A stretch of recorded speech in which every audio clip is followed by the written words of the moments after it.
Hoje, 3 de outubro de 2024, entidade antecipa a proibição de cartão de crédito para pagar bets. E-título precisa ser atualizado até o próximo sábado para ser usado no dia da eleição. Secretário-geral da ONU é persona non grata e está proibido de entrar em Israel. Massacre do Carandiru, 32 anos. Policiais gozam de indulto e STF não tem data para julgar. Eu sou o Bruno Sena e o Rádio Notícias está no ar. Rádio Notícias, a informação na hora certa. Um panorama atualizado do que está acontecendo no Brasil e no mundo, você ouve aqui. Rádio Notícias. Rádio Notícias. Informações com credibilidade e imparcialidade. Não importa onde você esteja, não importa o horário, nós estamos aqui para mantê-lo informado.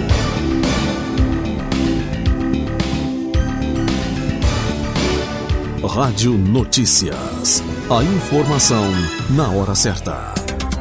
Inicialmente prevista para entrar em vigor em 1º de janeiro, a proibição do pagamento de apostas online por cartão de crédito foi antecipada para esta terça-feira, dia 2. A Associação Brasileira das Empresas de Cartões de Crédito e Serviços aprovou a medida em reunião extraordinária. Originalmente, a proibição do pagamento às bets, empresas de apostas eletrônicas com cartão de crédito, só valeria a partir de 2025, com a entrada em vigor do novo modelo de regulação de apostas eletrônicas elaborado pelo Ministério da Fazenda. No entanto, o crescente endividamento dos apostadores fez o setor privado antecipar a decisão. A associação ressaltou que o uso de cartão de crédito no segmento de bets é inexpressivo. A entidade ressaltou que a maior parte das apostas online é paga via Pix. Os números, no entanto, variam. A associação estima em menos de 1% o volume de apostas eletrônicas pagas em cartões. O secretário de Prêmios e Apostas do Ministério da Fazenda, Regis Dudena, calculou a proporção em 5%. No último dia 26, o presidente do Banco Central, Roberto Campos Neto, estimou a participação dos cartões em 10% a 15% das apostas.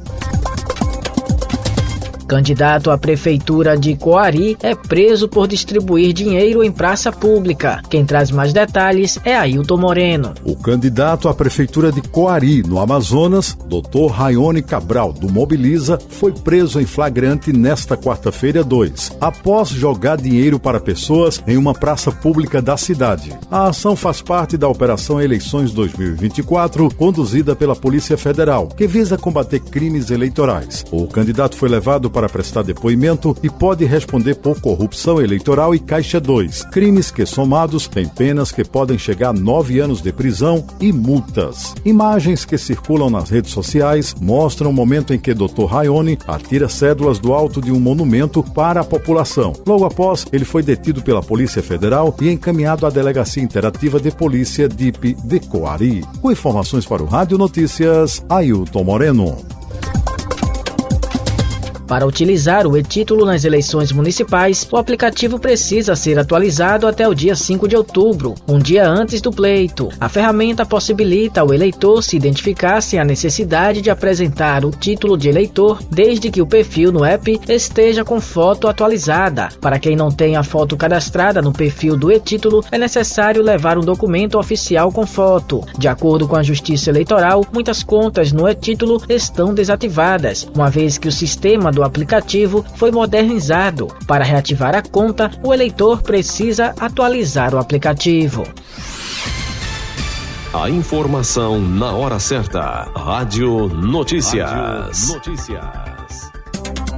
Após o ataque do Irã na terça-feira, dia 1º, o secretário-geral da ONU, Antônio Guterres, condenou a ampliação do conflito no Oriente Médio, escalada após escalada, sem citar diretamente Irã e Israel. No entanto, o governo de Israel declarou o secretário-geral da ONU como persona non grata e o proibiu de entrar no país. A justificativa para isso foi pelo fato de a ONU não ter condenado especificamente o ataque com mísseis lançado pelo Irã ao território israelense. Israel Israel afirmou durante o Conselho de Segurança da ONU, nesta quarta-feira, dia 2, que a resposta ao ataque do Irã será uma ofensiva, precisa e dolorosa. Durante o encontro, o embaixador iraniano afirmou que evitariam novos ataques, mas tomariam novas medidas de defesa em caso de retaliação israelense. A guerra de Israel no Oriente Médio já matou milhares de pessoas. O conflito vai completar um ano, primeiro com a Palestina e os mais recentes Líbano e Irã. Apenas nas últimas 2 semanas, mais de 1.000 pessoas morreram e 6.000 ficaram feridas no Líbano.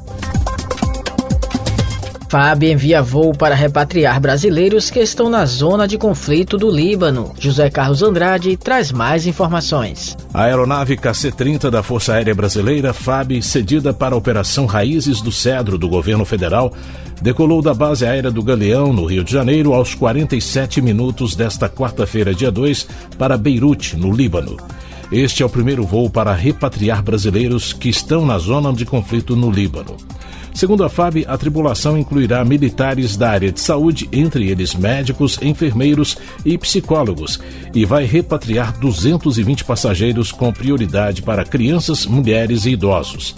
De acordo com o ministro das Relações Exteriores, Mauro Vieira, a colônia brasileira no país tem tido contato permanente com a Embaixada do Brasil. Da agência Rádio Gov, em Brasília, José Carlos Andrade. A pesquisa Quest, divulgada nesta quarta-feira, dia 2, aponta que o trabalho do presidente Lula, do PT, é aprovado por 51% dos eleitores brasileiros e reprovado por 45%. Outros 4% não sabem ou não responderam. Em relação à pesquisa divulgada em 10 de julho, a aprovação do trabalho do presidente oscilou de 54% para 51% e a reprovação de 43% para 45%. A margem de erro do levantamento é de 2 pontos percentuais para mais ou para menos. A pesquisa ouviu 2.000 eleitores de todo o Brasil entre os dias 25 e 29 de setembro. Rádio Notícias. A informação na hora certa. São Paulo é a unidade federativa com mais registros de golpes cibernéticos. Na outra ponta, entre os estados com menores taxas de ocorrências, está o Ceará, seguido do Piauí. Vamos conferir o ranking entre os estados com Marquesan Araújo. No Brasil, 24% da população afirma que perdeu dinheiro em algum crime cibernético nos últimos 12 meses. Entre os delitos estão clonagem de cartão, fraude na internet ou invasão de contas bancárias. É o que revela uma pesquisa do Data Senado em parceria com a Nexus Pesquisa e Inteligência de Dados, empresa da FSB Holding. O estado de São Paulo se destaca como a unidade da federação com a maior quantidade de casos, chegando a 30%. Em seguida aparece Mato Grosso com uma taxa de 28%. Em terceiro lugar no ranking está Roraima, com 27%. O analista do Data Senado, José Henrique Varanda, explica que, de modo geral, não há um perfil específico de quem sofre esse tipo de golpe. No entanto, ele acredita que aqueles com maior tempo de exposição à internet estão mais sujeitos a serem enganados. Eu acho que a maior associação tem a ver com áreas urbanas e áreas, sobretudo, que tem uma população jovem, bastante usuária dos diversos serviços digitais, contas bancárias, fazem uso do comércio eletrônico, fazem muito uso de redes sociais, se comunicam bastante. Também a gente notou que as pessoas entre 30 e 40 anos têm uma maior incidência, que são pessoas que estão criando os filhos, estão naquela correria às vezes de lidar com uma dupla, tripla jornada, que eventualmente essas pessoas são mais vitimizadas. Na outra ponta, entre os estados com menores taxas de ocorrências de crime cibernético está o Ceará, com 17%. O Piauí também está entre as unidades da federação com menos casos, com 18%. Sergipe aparece com 19%, mesma taxa do Acre. Em relação às faixas etárias, a maior incidência está entre as pessoas com idade entre 16 e 29 anos, com 27%. Por outro lado, o grupo de pessoas com 60 anos ou mais apresenta taxa de 16% entre as vítimas desse tipo de crime. Reportagem Marquesan Araújo. Nesta quarta-feira, dia 2, completou 32 anos da mais emblemática chacina do sistema prisional brasileiro. Os 69 policiais militares condenados pelo massacre do Carandiru gozam do indulto concedido por Jair Bolsonaro, do PL, em 2022, em um dos seus últimos atos à frente da presidência. Enquanto aguardam em liberdade que o Supremo Tribunal Federal, STF, julgue a constitucionalidade deste indulto natalino, é possível que os crimes prescrevam. A corte foi acionada pela Procuradoria-Geral da República ainda no apagar das luzes de 2022, com uma ação direta de inconstitucionalidade que questiona a validade do indulto de Bolsonaro por considerar os crimes de lesa humanidade. Após a aposentadoria da ministra Rosa Weber, Luiz Fux assumiu a relatoria da ação. O STF não tem data prevista para o julgamento. Você acabou de ouvir Rádio Notícias, a informação na hora certa. Obrigado pela audiência.